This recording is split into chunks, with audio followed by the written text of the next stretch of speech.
संसद तक चर्चा है कि कर्ज माफ करें। लगातार अलग अलग वर्ग के लोग हैं, आंदोलन कर रहे हैं, कहीं किसान आंदोलन कर रहे हैं कर्ज माफी को लेकर, तो कहीं आम जनता लगातार आंदोलन करती नजर आ रही है। हमने पिछले कई दिनों से देखा रामलला मैदान में भी हजारों लाखों जनता वहां पहुंची थी कर्ज माफी के लिए, लेकिन सरकार सुन क्यों नहीं रही है। इन तमाम मुद्दों को लेकर बात करने के लिए है शहनवाज चौधरी जी है।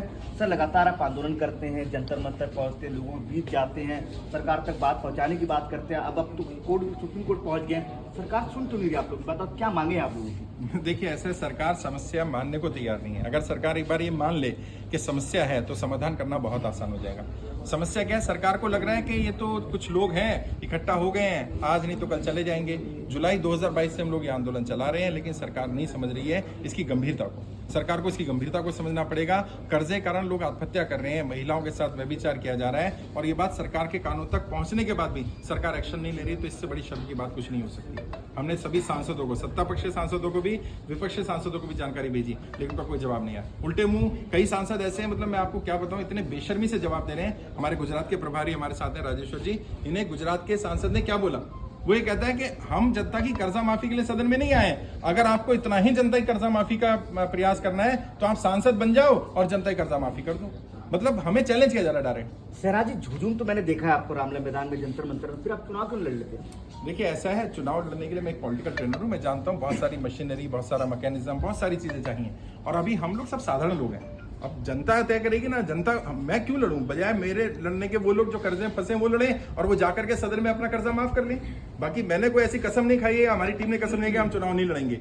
हमने एक पॉलिटिकल विंग भी, मैंने बताया था जब हम जंतर मंतर पर बैठे थे भूख हड़ताल पर, हमने श्रद्धांजलि सभा दी थी जो लोग कर्जे के कारण एक्सपायर कर गए, तब मैंने कहा था कि भाई जरूरत पड़ेगी तो हम पॉलिटिकल विंग भी तैयार करेंगे। हमारे राजीव जी हैं जो पॉलिटिकल विंग के राष्ट्रीय अध्यक्ष भी हैं, उनको जिम्मेदारी दी गई है और वो काम कर रहे हैं पैरेलल। बट हमारा वो काम नहीं है, वो तो पैरेलल काम चलता रहेगा। जो सत्ता में बैठे लोग हैं या जो विपक्ष के लोग हैं, वो क्यों नहीं इसकी गंभीरता को समझ रहे हैं, उन्हें भी तो समझना पड़ेगा। सर, ये मुझे बताइए कि कितना आंकड़ा होगा, कितनी अमाउंट होगा जो सरकार को वेव ऑफ करना पड़ेगा तब जाके तब जनता का जो कर्ज वो माफ हो जाएगा? मैंने बताया जो हमारे साथ लोग जुड़े हैं उनका तो लगभग 1.5 लाख करोड़ के आसपास में हो जाएगा।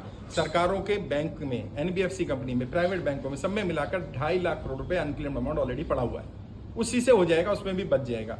फिर भी नहीं करना है तो आप एक, मैंने बताया पीएम केयर फंड की तरह, जैसे प्रधानमंत्री केयर के लिए एक फंड बना था कोरोना में, ऐसी फंड बना दो, डेब्ट रिलीफ फंड, कर्जा मुक्ति कोष। जनता को बोल दो भाई उसमें पैसा डाल दो, जो पैसा आएगा उस पैसे से कर्जा माफी कर दो। हर महीने हजारों करोड़ आएगा, हजारों करोड़ लोगों की मदद कर देगा, और ये निरंतर प्रक्रिया चलेगी तो 1 साल में देश की जनता, एक नागरिक कर्जा मुक्त हो जाएगा। लेकिन नियत नहीं है, करना नहीं चाहते, उन्हें समस्या ही नहीं पता, वो उन्हें लग रहा है ये समस्या हम बना रहे हैं। अरे भाई, इतने लोग जो आ रहे हैं, अभी आपने देखा जंतर मंतर पर भी 3,500 लोग 2 घंटे में सिग्नेचर करेंगे, तो सोचिए पर मिनट कितने लोग आ रहे होंगे। और वहां प्रशासन के लोग हमें ही उल्टा कह रहे हैं इतने लोग बुला लिए, इतना। अरे भाई, मैंने नहीं बुलाए, जो परेशान है वो मरता क्या ना करता, वो कहीं तो जाएगा ना। अगर उसे लग रहा है कोई उसकी आवाज उठा रहा है, सुप्रीम कोर्ट जा रहा है, तो वो आ रहे हैं, और हम भी प्रयास करें कि सुप्रीम कोर्ट से उन्हें राहत मिले। नहीं मिलेगी तो सबसे बड़ी अदालत, आपको पता है डेमोक्रेसी में जनता है, जनता के बीच जाएंगे। अब और कोई विकल्प नहीं है हमारे पास। आखिरी सवाल, कितने सिग्नेचर हो चुके हैं और पीआईएल कब लगा रहे हैं आप लोग, और क्या उम्मीद कर रहे हैं कि सुप्रीम कोर्ट कब तक सुनवाई करेगी इस मामले पर? देखिए, पीआईएल लगाई जा चुकी है, आज ही हमने पीआईएल लगा दी है, तो अभी हमारे पास शाम तक डायरी नंबर आ जाएगा, वो डायरी नंबर भी हम पब्लिश कर देंगे। हमारी जो पीआईएल देख रहे थे उनको, हरप्रीत जी को अनफॉर्चुनेटली रात में डिटेन कर लिया गया है, कुछ लीगल टीम वहाँ भी गई हुई है, तो थोड़ा हमारा काम में भी डिस्टर्बेंस हुआ, आज का प्रोग्राम सही नहीं हो पाया। लेकिन प्रयास है कि हम 20 करोड़ लोगों तक पहुँचेंगे। 20 करोड़ सिग्नेचर कैंपेन आज हमने शुरू कर दिया है, कम से कम 20 करोड़ सिग्नेचर कराने हैं पूरे इंडिया से।